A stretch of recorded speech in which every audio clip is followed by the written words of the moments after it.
I'm terrified to think what it would look like without it. And you can change a system, but if you don't change the people, it's just going to resort to the way it was. If you want to actually make permanent, sustainable change, you need to change people's hearts. And I have found the only way to actually do that is through introducing them to Jesus. That's the only time I've seen actual permanent change in anybody, is through introducing them to Jesus. And so if I want to make real change, I need to be able to introduce them to Jesus. And I'm being trained in these other areas, but I have yet to be trained in being able to use business as a tool of ministry. And that is exactly what this YWAM experience is for.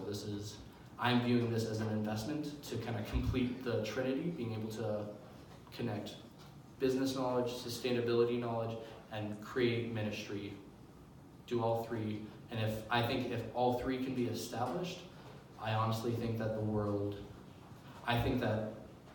the idea that I think God has given me has the ability to literally change the entire fabric of our world internationally. And I want to take a crack at it, but if I'm going to do it, I need to do it right. And that means I need to be able to learn how to do this in a God-honoring and in a ministry-like way where I'm able to help economy, society, economic, but I'm also able to help people's soul and, again, make that permanent change that I believe can only be done through introducing people to God. So that is why I'm doing YWAM. And so now the question is, what is YWAM? And I'll just give you a kind of a brief rundown. I know I've been talking for a very long time, but I'll kind of finally explain what YWAM is, and then I'll answer any questions anybody has. So, what YWAM is YWAM stands for Youth with a Mission.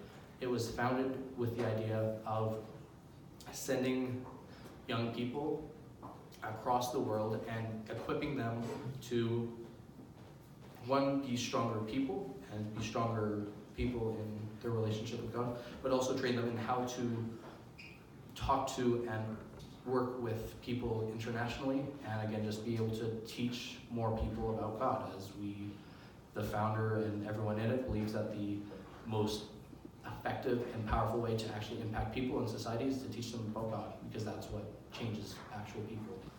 And so that's what I want to do, and that's what YWAM believes in. So what my next 6 months will look like is I'll do 3 months in Colorado Springs, being trained in a variety of areas: personal discipline, biblical teaching, biblical theology, but then also at basic business principles, and also most importantly, at least for me, is how do you integrate business and ministry? How do you do business in an effective way, but also be able to lead people to God, whether that's through how you actually corporately organize your company, and also just how you operate within a business. And I think that is, if I'm going to do what I want to do correctly, I need to know how to do that. And then also, what I'm actually probably most excited for, other than the personal development, is that then the next 3 months, I'll be in either North Africa or Asia. That area is called the 1040 window, and it was determined by people at YWAM that is the area least reached by the message of God and by Christians. And so they decide, hey, we're YWAM, we have this army of young people, let's go teach them about Jesus. And so I'll be there, but since I'm 4 out of 5 years through a business degree, while I'm there, is my hope that I'll be able to talk to local entrepreneurs, local business people, and I know I'm not going to fix the local economy, but it's my hope and my prayer that I will be able to at least give some of my knowledge, and at least maybe have a couple good business practices that I can share with the local people. And again, I know even if YWAM doesn't make it happen, I'll make it happen. I want to be able to use what I've learned in my business degree and give it all to the local businesses and just see how much good I can do in 3 months. And that's what I'm there to do. So that's a very quick summary of what I know of my YWAM trip and the reason I want to go. So I've been talking for a very long time. Does anyone have any questions of something I missed?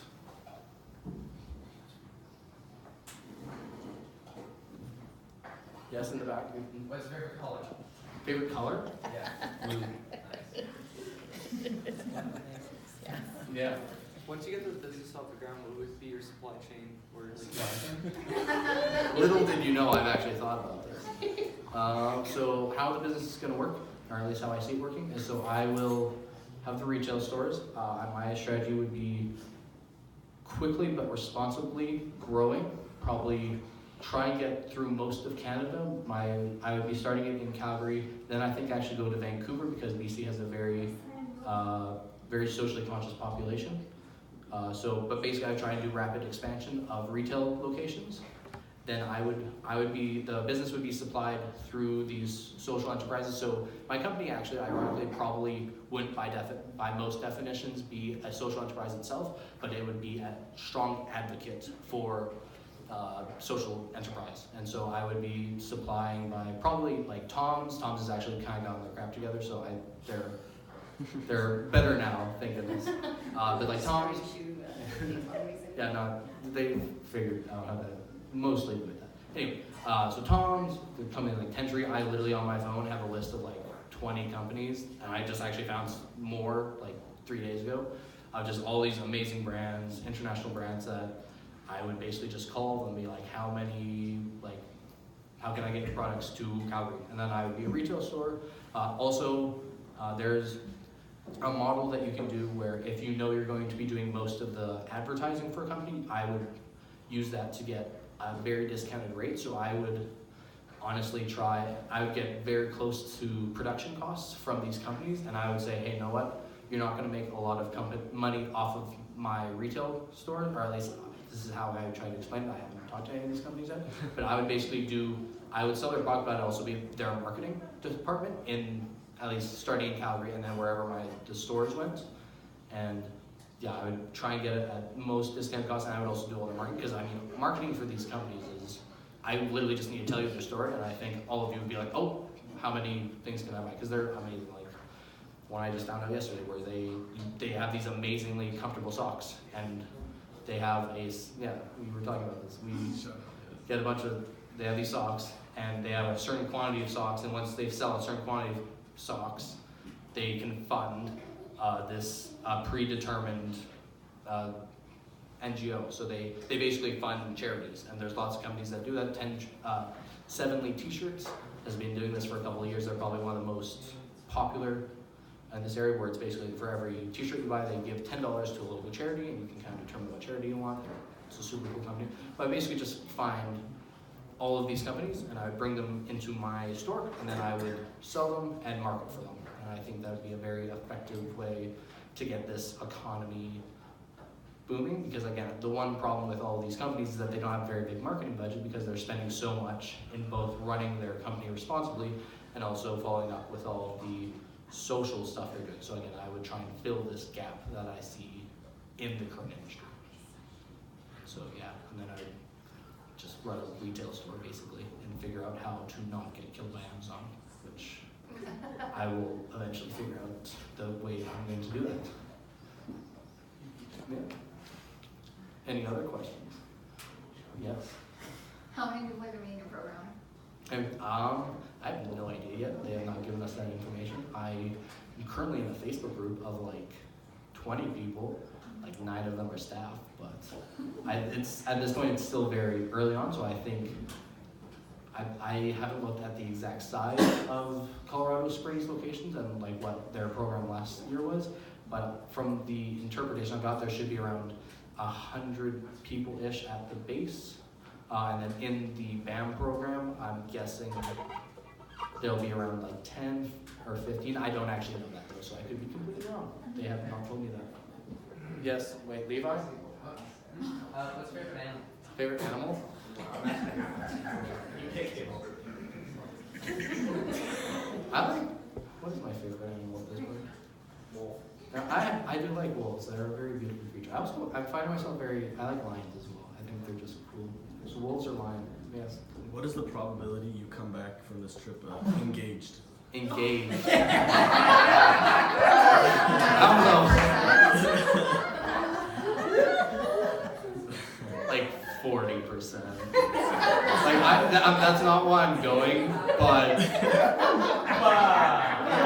like I'm not. Yeah, I'm gonna go 40%.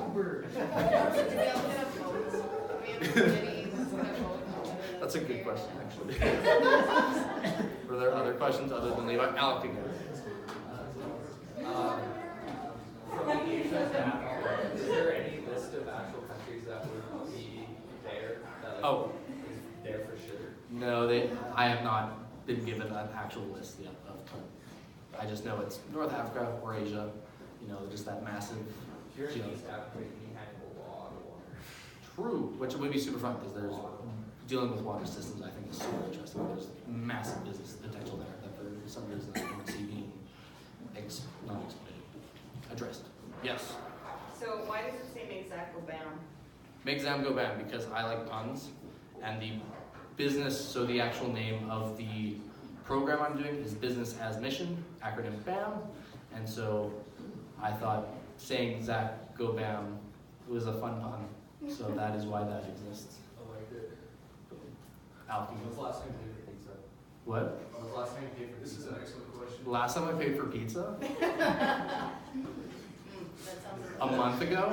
I have done it. You keep saying I haven't ever done it. I have.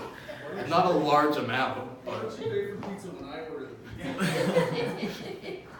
Just come with the question. Because I know you'll pay for it. So That's enough. I know the system. System thinking. System thinking, great. I've been looking at this my entire life. Gotcha. Freight will pay for the pizza if I don't say anything. I respect that. Levi, your last question, I'm cutting you off. What's your favorite color? You already asked. Oh, correct. What's your favorite shape? What's your Favorite shape? Shape. I don't know. Square.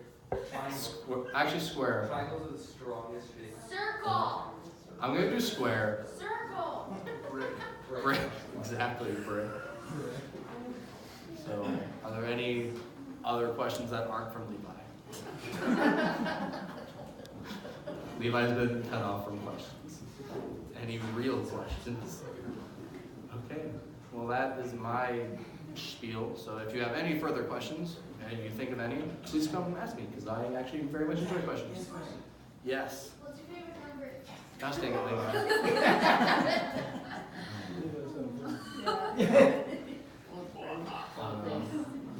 I'll go pi, just because I feel like it's a smart answer, even though I know it's a very basic answer. I'll go pi, 3.14, the rest of it. Exactly. Hey, I took one calculus class. I'm a mathematician, basically. I got a C+ on it, but I passed.